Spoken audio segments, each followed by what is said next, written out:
नमस्कार दोस्तों। आज हम इस वीडियो में आपके लिए मैं पीआई की फॉर्म को किस तरीके से फिलअप करना है और क्या क्या उस भरते समय उसमें ध्यान रखने वाली बातें हैं उनके बारे में बताऊंगा। तो चलिए ज़्यादा समय ना लेते हुए वीडियो को स्टार्ट करते हैं। ये हमारे पास एक फॉर्मेट है पीआई की फॉर्म का, जो कि ऑलरेडी भरा हुआ है। ये स्पेशली उन कैडेट्स के लिए है जो आर्मी के थ्रू एसएसबी देते हैं या आर्मी के थ्रू अपना ऑफिसर बनने के लिए अप्लाई करते हैं। तो सबसे पहले चलिए स्टार्ट करते हैं। जो इसका एक नंबर पॉइंट है, वो जब आपका एसएसबी आता है वहाँ पे आपका सिलेक्शन बोर्ड का नाम और जगह, बैच नंबर, आपको जो चेस्ट नंबर प्रोवाइड होगा वो, और यूपीएससी जो रोल नंबर वगैरह वहाँ पे आपको जो प्रोवाइड किया जाएगा उसी टाइम ये भरा जाएगा। उसके बाद ये स्टार्ट करते हैं। सबसे पहले आता है नेम इन कैपिटल लेटर। जो आपका नाम है एज़ पर मैट्रिकुलेशन सर्टिफिकेट वो लिखा जाएगा इसमें बड़े अक्षरों में और साफ साफ शुद्ध करके लिखना है। नेक्स्ट आता है ये फादर्स नेम। फादर्स नेम आपका सेम कैपिटल लेटर में जो आपके उसमें लिखा हुआ है मेडिकल सर्टिफिकेट में सेम वैसे ही लिखना है।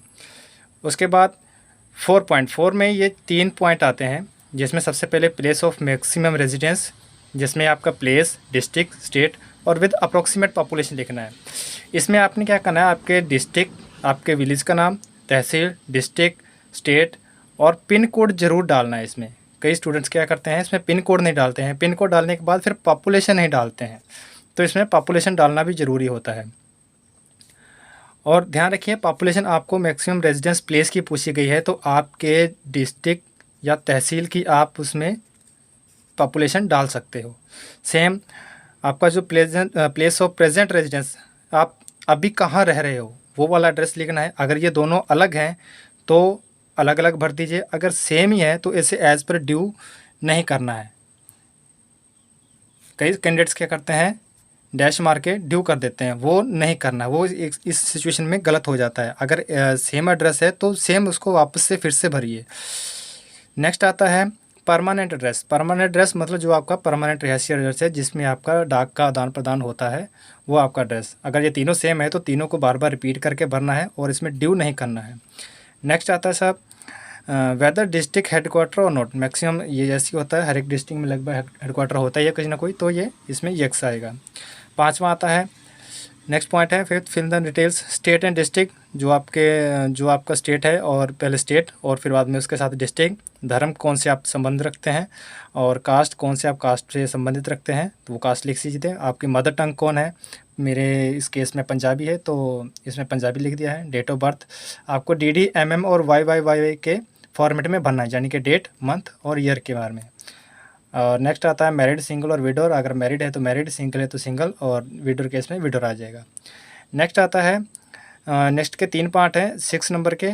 पेरेंट्स के बारे में, अगर आपके पेरेंट्स अलाइव हैं, अगर नहीं अलाइव हैं तो आपके जब आपके मदर या आपके फादर की जब डेथ हुई थी, आपको उस टाइम एज क्या है, तो उसके बारे में लिखना है। और इसमें ध्यान में देने वाली बात, यहाँ पे यस और नो के 2 ऑप्शन दिए होते हैं। कई स्टूडेंट करते हैं यस या नो को टिक कर देते हैं। इस कंडीशन में इसको टिक नहीं करना है, इसको एज इट ही छोड़ देना, उसके आगे डैश मार के यस या नो जो भी आपके पास एप्लीकेबल है उसको लिख देना है।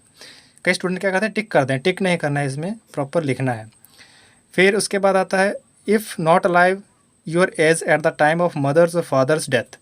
उनकी आपकी उस टाइम एज क्या थी जब उनकी मृत्यु हुई। अगर आपकी यहाँ पे नो है, इन केस जीवित नहीं है, तो आप इसके लिए एप्लीकेबल होगा, अगर नहीं है तो नॉट एप्लीकेबल लिख देना है। एक और बात ध्यान में रखने वाली, इसमें स्टूडेंट्स क्या करते हैं, या तो डैश छोड़ देते हैं या नील लिख देते हैं। ये नहीं लिखना है इस मात्र में। अगर आपके पास ये एप्लीकेबल नहीं है तो इसको सिंपली लिख दीजिए नॉट एप्लीकेबल। ये आगे भी आएगा तो उस टाइम में आपको बताता हूँ। जैसे इसका सी पार्ट है, सी पार्ट में क्या है, पेरेंट्स, गार्जियन, सिबलिंग, ऑक्यूपेशन, उनकी इनकम वगैरह क्या है, उसकी एजुकेशन क्या है वो लिखना है। सबसे पहले फादर, अगर आपके फादर पढ़े लिखे हैं, कोई बीएड है, बी एजुकेशन है, जो भी उनकी एजुकेशन है, 12th 10th हो, तो वो आप इसका स्टैंडर्ड लिख दें। मेरे केस में मदर और फादर दोनों ही अनएजुकेटेड हैं, तो उनको अनएजुकेटेड लिखा है, और इसको डैश नहीं छोड़ना है। एजुकेशन अगर कुछ नहीं है तो उसको कई स्टूडेंट क्या करते हैं, डैश छोड़ देते हैं, नील कर देते हैं, वो नहीं लिखना है। अनएजुकेटेड है तो अनएजुकेटेड है। व्यवसाय में क्या काम करते हैं, इस मेरे केस में फार्मर है तो फार्मर लिख दीजिए। अगर किसी के आर्मी पर्सन है तो आर्मी पर्सन लिख दीजिए। अगर इन केस कुछ और हैं तो वो लिख सकते हैं। मासिक आय, अगर तो उनकी कोई इनकम है तो इनकम भर दीजिए। अगर उनकी कोई इनकम है तो इनकम इसमें शो कर दीजिए। इनकम कैसे शो करनी है, जैसे मान लीजिए उनके 20,000 इनकम है तो 20K per month, 20K per month उनकी इनकम इस तरीके से लिख दी जाएगी। मेरे केस में दोनों की इनकम नहीं है तो दोनों नील कर दिया, यानी कि नो इनकम, उनकी तरफ से कोई इनकम नहीं आ रही। और गार्जियन अगर पेरेंट्स लाइव है तो श्योर है कि गार्जियन नहीं होगा, तो गार्जियन वाले टेबल को, कॉलम को डैश करके नहीं छोड़ना है। उसमें अगर गार्जियन आपको नहीं मिला तो नॉट एप्लीकेबल, और इसमें आप चाहे तो नील भी लिख सकते हैं, ठीक है। इससे उसके बाद आता है एल्डर ब्रदर और सिस्टर दोनों में से अगर कोई बड़ा भाई, 2 बहनें हैं या 2 भाई हैं बड़े, तो उनकी एजुकेशन, उनका ऑक्यूपेशन क्या है। अगर शादीशुदा हैं तो शादीशुदा लिख दीजिए। ऑक्यूपेशन अगर अनमैरिड है और तो कुछ काम कर रहे हैं घर में, जो स्टूडेंट है तो स्टूडेंट लिख दीजिए, अदरवाइज़ मैरिड लिख दीजिए। और मासिक आय अगर वो उनकी कोई ऑक्यूपेशन कर रहे हैं तो उनकी इनकम भी होगी, अदरवाइज़ नील कर दीजिए। यंगर ब्रदर, मेरे केस में 10th पास इसका यंगर ब्रदर है, और वर्कर क्या काम करता है, वर्कर है, डेली वेज पे काम करता है, लोकल किसी फैक्ट्री वगैरह में काम कर रहा है, तो इसलिए उसने वर्कर लिखा हुआ है। तो उसकी मंथली इनकम 7,000 पर मंथ लिखी हुई है। तो इसमें एक बात और ध्यान रखनी, स्टूडेंट्स क्या करते हैं, RS 7,000 लिख देते हैं। अगर आपने 7,000 लिखना है तो इसमें RS नहीं, इसमें रुपीज़ का सिंबल डालिए, रुपीज़ ये वाला, और 7K पर मंथ, ये एक्यूरेट है, जो कि इस केस में इसमें सही लिखा हुआ है। RS की जगह हम रुपीज़ का सिंबल डालना ज़रूरी है, ठीक है जी। उसके बाद 7th पॉइंट आता है, इसमें एजुकेशन रिकॉर्ड लिखा जाएगा, जिसमें आपने कौन कौन सी एजुकेशन प्राप्त कर रखी है। तो उसमें सबसे पहले जैसे मैट्रिक, आपका 10th कौन से स्कूल से प्राप्त किया है, तो इसने गवर्नमेंट हाई स्कूल से, डिस्ट्रिक्ट कोहरवाला से, फरीद पंजाब से इसने जो है अपना 10th पास किया है। कौन से, पंजाब स्कूल एजुकेशन बोर्ड से पास किया है। 2007 वर्ष कौन से में, 2007 में। पोजीशन कौन सी थी, फर्स्ट। साथ में इसमें परसेंटेज भी लिखा हुआ है, इसमें डिवीज़न और परसेंटेज दोनों मेंशन किया हुआ है। तो डिवीज़न फर्स्ट और साथ में कितने % मार्क्स से वो लिख देना है। मीडियम ऑफ इंस्ट्रक्शन मतलब अपने को आपका मीडियम कौन सा, जिस टाइम आपने जब अपने 10th किया था तो इसने अपनी लोकल लैंग्वेज पंजाबी में ही कंप्लीट किया है, तो मीडियम ऑफ इंस्ट्रक्शन पंजाबी आ जाएगा। फिर आता है बॉर्डर या डे स्कॉलर। बॉर्डर मतलब अगर तो आपने प्राइवेट किया है या कहीं रहा है तो उसमें आप बॉर्डर भर दीजिए, अदरवाइज़ डे स्कॉलर, आप रेगुलर जा रहे हैं तो डे स्कॉलर। उसके बाद आउटस्टैंडिंग अचीवमेंट में इसने क्या लिखा है, ये था डिस्ट्रिक्ट में फर्स्ट आया था as a government school level. ये गवर्नमेंट स्कूल लेवल के जो रिज़ल्ट आया था उसमें ये डिस्ट्रिक्ट में फर्स्ट आया था, तो इस केस में आपकी ये आउटस्टैंडिंग अचीवमेंट है। इसके अलावा अगर कुछ और अचीवमेंट है, जैसे आपने मैथ्स में से 100 मार्क्स लिए हैं या कुछ इस तरह की कोई अचीवमेंट है तो आप इसमें आप लिख सकते हो, अदरवाइज क्वेश्चन ये तो आप इसमें डैश छोड़ सकते हो। सेम आता है 12th government senior secondary school Haryana से, इसने अपने पंजाब से 12th पास की है। सेम बोर्ड सेम था, पंजाब स्कूल एजुकेशन बोर्ड। अगर बोर्ड सेम है तो इसमें भी स्टूडेंट क्या करते हैं, ड्यू करके छोड़ देते हैं। ड्यू नहीं करना है, सेम लिखना है, पंजाब स्कूल एजुकेशन बोर्ड जो भी है, ठीक है, जो आपके केस में एप्लीकेबल है वही लिखना है। Year 2019 first position 60% marks. अगर मार्क्स वेरिएशन करते हैं तो उसके लिए आपको रेडी रहना पड़ेगा, भी मार्क्स आपके कम या ज़्यादा हैं तो किस वजह से हैं। सेम पंजाबी मीडियम से इसने मीडियम +2 में था, डे स्कॉलर से इसने +2 की है। और इसमें क्या किया है इसने, outstanding highest marks in mathematics. इसने 12th में मैथमेटिक्स लिया हुआ था तो मैथमेटिक्स में इसको हाईएस्ट मार्क्स गेन किए थे इसने। नेक्स्ट है ग्रेजुएशन। अगर तो आपकी ग्रेजुएशन हो रखी है तो आप उस कहाँ से की है, किसी स्टेट से, कॉलेज से, यहाँ पे कॉलेज का नाम लिख दिए, यूनिवर्सिटी का नाम लिख दीजिए, और किस यूनिवर्सिटी से की है वो लिख देना है, कौन से साल में की है, आपकी जो है डिवीज़न और परसेंटेज कितना है वो लिख देंगे। मीडियम सेक्शन सेम, बाकी सेम रहेगा। इस केस में इसने अभी अग्नो यूनिवर्सिटी से कर रहा है, लेकिन अभी इसने क्या है कंप्लीट नहीं किया है। 2020 में इसने एडमिशन लिया था, परसुइंग लिख दिया है, कर रहा है, और हिंदी मीडियम से बॉर्डर कर रहा है। इसकी अचीवमेंट जैसे इसका कंप्लीट हो जाएगा, जो भी इसकी अचीवमेंट होगी, या फर्स्ट ईयर सेकंड ईयर में कोई भी इसने अचीवमेंट लिया है तो वो इसमें वो मेंशन कर सकता था। अब नेक्स्ट आते हैं 8 नंबर पेज में। सिंपली इसमें आपकी एज भरी जाएगी, कितनी एज है, और एज में आपके ईयर्स और मंथ दोनों लिखने ज़रूरी हैं। उसके बाद हाइट आपके मीटर में लिखी जाएगी, 1.74 मीटर हाइट है, और वेट जो है 62 kg। इसमें अगर आपको तो एक्यूरेट आपका वेट पता है तो आप एक्यूरेट वेट लिख सकते हो, अदरवाइज आपको अप्रॉक्सीमेट वेट जैसे 62 kg का अप्रॉक्स है तो इसने 62 kg लिख दिया है।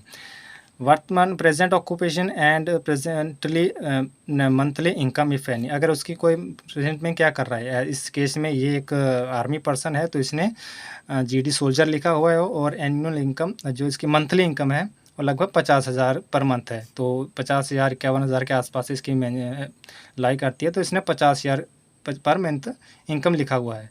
इस केस में ध्यान देने वाली बात, अगर आपकी इनकम आपने शो कर रखी है 50,000, तो आपने उसका फुल डिस्ट्रीब्यूशन आपको पता होना चाहिए। आप उस 50,000 को कहाँ कहाँ इन्वेस्ट करते हो, आप उस मंथ में कितना इन्वेस्ट कर रहे हो, कहाँ कहाँ आप उसको सेविंग में कितना दे रहे हो, घर में खर्चे के लिए कितना दे रहे हो, या आपके जो ईएमआई वगैरह लोन वगैरह कटवा रखा होगा या कुछ इस तरह कुछ लेन देन है, तो कितना आप टोटल मैनेज कर रहे हो। कहने का मतलब आपकी जो 50,000 है उसको आप किस तरीके से हाउ टू मैनेज कैसे करते हो। ठीक है। अब नेक्स्ट आता है 10th में एनसीसी ट्रेनिंग। अगर एनसीसी ट्रेनिंग किया है तो उसके बारे में है, उसमें आके आएगा अगर आपने टोटल ट्रेनिंग कितनी कर रखी है। इस केस में नॉट एप्लीकेबल, इसे नहीं किया। अगर आपने कर रखी तो उसका ड्यूरेशन डाल दीजिए, कौन से विंग से की है और कौन से डिवीज़न से की है, और आपको प्रमाण पत्र एनसीसी CA-B जो भी सर्टिफिकेट है वो आपको मिला है या नहीं। सिर्फ नेक्स्ट आते हैं आगे खेल कूद में participation in game and sports, जिसमें इस केस में इसने क्रिकेट भरा है। 2006 से 2010 तक ये स्कूल लेवल में खेला है और डिस्ट्रिक्ट को रिप्रेजेंट किया है। आउटस्टैंडिंग अचीवमेंट में क्या था, ये कैप्टन ऑफ द टीम था रहा है, मैन ऑफ द मैच इसने विन किया है। एंड उसके बाद फिर इसने क्रिकेट 2011 से 2022 यानी कि टिल डेट तक अभी भी इसने क्रिकेट का चूज़ किया हुआ है। वो क्या था, इंटर विलेज जो गांव में क्रिकेट प्रतियोगिताएं आयोजित करवाई जाती हैं उसमें इसने ये लिखा है। तो उसमें भी इसे captain of A village team, उसमें क्रिकेट टीम का कैप्टन था, और जो भी इसने अचीवमेंट जो लिखी थी। उसके बाद आर्मी में भी था ये वॉलीबॉल, 2018 से लेकर 22 तक वॉलीबॉल खेला है, जिसमें इसने इंटर प्लाटून कंपटीशन में भाग लिया होगा और फर्स्ट पोजीशन भी गेन की है और कैप्टन भी रहा है, वॉलीबॉल टीम का भी कैप्टन रहा है। उसके बाद एथलेटिक्स में 1500 मीटर एथलेटिक्स 2018-8 में इसने पार्टिसिपेट किया था, स्कूल लेवल को रिप्रेजेंट किया और सेकंड इन डिस्ट्रिक्ट में सेकंड पोजीशन को इसने प्राप्त किया है। तो ये थे इसकी गेम की। उसके बाद गेम और स्पोर्ट्स में जो इसने एक्टिविटीज़ में पार्टिसिपेट किया उसके बारे में। इसके बाद दोस्तों बात करते हैं हॉबीज़ एंड इंटरेस्टेड। इसमें ध्यान देने वाली बात यह है कि स्टूडेंट मैक्सिमम इसमें स्टक हो जाते हैं। हॉबीज़ और इंटरेस्ट दोनों अलग अलग चीज़ें होती हैं। हॉबीज़ आप रूटीन वाइज करते हो, जब आपको जो आप उसके लिए परमानेंट आप टाइम निकालते हो, आपकी जैसे बुक रीडिंग है या कुछ और फ्रेंड से बात करना है, फ्रेंड सर्कल है, वो आपकी हॉबी में आ जाता है, क्योंकि उसके लिए आप डेली जो काम करते हो आपकी हॉबी में आ जाता है। इंटरेस्ट है मतलब आपके पास जब भी टाइम मिलता है आप उसको कर देते हो। आपको जैसे खेलने का शौक है, जब भी आपको टाइम मिला आप खेलने चले जाते हो, ऑनलाइन गेम्स खेलते हो, आपके पास टाइम मिलता है ऑनलाइन गेम खेलते हो, दैट्स कॉल योर इंटरेस्ट। इस केस में इसने लिखा है ट्रिंकिंग क्या होता है, ठठोरापन होता है, जिसमें आप क्या बोलते हैं छोटी छोटी चीज़ों को ठीक करना, रिपेयर करना, टूटी फूटी चीज़ों को उठा लेना, उसको अपना सही ढंग से ठीक करने लग जाना, दैट्स कॉल्ड ट्रिंकिंग। वो इसकी हैबिट है। और इंटरेस्ट इन प्लेइंग गेम, जब भी इसको मौका मिलता है ये क्रिकेट खेलने लग जाता है, अगर वैसे नहीं मौका मिलता तो ऑनलाइन ये चेस भी खेलता है। तो ये इसकी इंटरेस्टिंग है। अब नेक्स्ट केस में आते हैं sir participation in extra curricular activity. Extra curricular activity मतलब जो गेम और आपके स्कूल से अलावा या स्कूल के दौरान या आर्मी में था, जैसे कि आर्मी में रहते हुए इसने कुछ एक्स्ट्रा करिकुलर एक्टिविटीज़ में पार्टिसिपेट किया तो उसके बारे में लिखना है। तो जैसे इस केस में NSS कैंप है, तो NSS कैंप इसने 15 दिसंबर 2008 से 31 दिसंबर 2000 ये इसका ड्यूरेशन लिख दिया। उसमें क्या क्या था, ये बेस्ट वॉलंटियर भी रहा है और फर्स्ट इन एसे राइटिंग में, यानी कि इसने 2 वहाँ पे प्राइज़ जीते थे, first best volunteer and first in essay writing. Outstanding achievement में अगर इसकी जो भी है इसमें आपने मेंशन कर देना है। नेक्स्ट इसने क्या किया, हिंदी कंपटीशन में पार्टिसिपेट किया था, जो 14 सितंबर 2022 टू 30 सितंबर 2022 तक चला था। उसमें इसने फर्स्ट इन एसे राइटिंग और फर्स्ट इन ट्रांसलेशन में 2 प्राइज़ विन किए थे। तो इस केस में इस तरह का आपके पास भी कोई एक्स्ट्रा करिकुलर एक्टिविटी में पार्टिसिपेट किया है, जो आपके किसी ग्रुप में जहाँ जॉइंट एक्सरसाइज है या किसी टीम में आपने पार्टिसिपेट किया है, उस दौरान आपने कोई मेन रोल इम्पोर्टेड किया है, वो आप इसमें आप लिख सकते हो। ठीक है। तो नेक्स्ट आता है position of responsibility office held in NCC scouting sports team extra curricular. आपने क्या क्या रिस्पॉन्सिबिलिटी निभाई हैं, जो भी आपने ऊपर से यहाँ तक जो भी आपने एक्टिविटीज़ मेंशन किया उसमें आपकी रिस्पॉन्सिबिलिटी क्या थी, तो ऑलरेडी इसने इसमें यहाँ पे मेंशन भी कर रखा है, तो आप दोबारा भी इसमें मेंशन कर सकते हो। लाइक ये टीम कैप्टन रहा है, ग्रुप लीडर भी रहा है इन एनएसएस, जैसे कि एनएसएस आया था उसमें ये ग्रुप लीडर भी रहा है।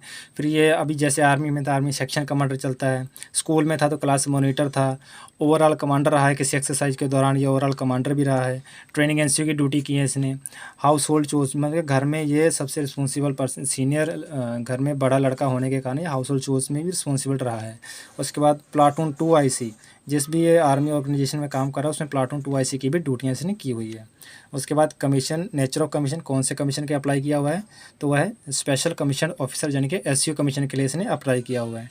सेवा का चयन, चॉइस ऑफ सर्विस, कौन सी सेवा में कहाँ आप सर्विस करना चाहते हो, तो इंडियन आर्मी, जो भी इंडियन आर्मी, इंडियन नेवी में आप जाना चाहते हो, जिसके लिए आपने SSB अप्लाई किया होगा वो ऑलरेडी उसी में आपको मेंशन करना होगा। 3 सेवाओं में जो number of chances availed for commission in all 3 services, in case में आपने इसने एक ही जो है पहले कमीशन के लिए अप्लाई कर रखा है, और आपके केस में अगर आपने जितने भी चांसेस ले रखे हैं 1 2 3 उसके बारे में आप इसमें मेंशन कर सकते हो। इसके अलावा लास्ट पॉइंट आता है details of all previous interviews if any army navy air force, तीनों सेवाओं में आपने कोई भी SSB इंटरव्यू फेस किया है तो उसकी डिटेल यहाँ पे लिखनी है। इस केस में इसने ACC 115 जो कि आर्मी के थ्रू ही दिया जाता है, वही उसी को इसने अप्लाई किया था। कहाँ आया था SSB 24 SSB SCS बेंगलुरु में इसने अप्लाई किया था, और इसकी डेट क्या थी 28 जनवरी 2017, और चेस्ट नंबर क्या था 81। इस केस में अगर आपको एक्यूरेट डेट याद नहीं है तो आप मंथ और ईयर दोनों लिख सकते हो, सिर्फ मंथ जैसे इस केस में जनवरी 2017 भी लिख सकते थे। अगर डेट नहीं एक्यूरेट, डेट पता है तो वेल एंड गुड, बहुत बढ़िया। चेस्ट नंबर आपको पता है तो ठीक है, नहीं तो बैच नंबर, जो आपको बैच नंबर ऊपर फर्स्ट में ही इसमें भरा जाता है, इस चीज़ को याद रखना है।